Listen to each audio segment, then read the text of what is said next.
প্রতিদিন আমার রেগুলার রুটিনে যে কাজগুলো থাকে তার মধ্যে একটা হচ্ছে অনলাইনে প্রোডাক্ট আমার রিসিভ করা, যে কখন আমি কোন প্রোডাক্টটা পারচেস করে আমি নিজেও ভুলে যাই। তো আজকে একটা প্রোডাক্ট আসছে, এটা হচ্ছে সুফিয়ানের জন্য একটা প্রোটিন পাউডার অর্ডার করেছিলাম। ও এটা খেতে এত বেশি পছন্দ করে, আমার এ পর্যন্ত এটা নিয়ে 5 বারের মতো ও অর্ডার করা। আর এটা হচ্ছে এইবার এটা হচ্ছে সবচাইতে বড়, যে আমি আলগাতেও পারছি না যে প্রোটিন পাউডারটা এত বড়। এটা ও বাচ্চারা আছে না যে বাজারে আমরা হরলিক্স দিই, হরলিক্স না দিয়ে এটা ওদের হচ্ছে হোমমেড ওরা তৈরি করে।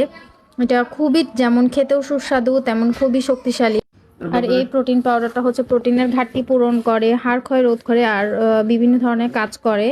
এটা হচ্ছে তৈরি করা হয় 4 থেকে 5 চামচ পাউডার সকালের নাস্তায় 1 ঘন্টা পর এবং রাতে খাবারের 1 ঘন্টা পর, অথবা যারা ব্যায়াম করেন তাদের জন্য ব্যায়ামের 1 ঘন্টা ব্যায়াম করার পর 1 গ্লাস পানিতে পাতলা দুধের সাথে মিশিয়ে মানে খেয়ে নিলেই হবে।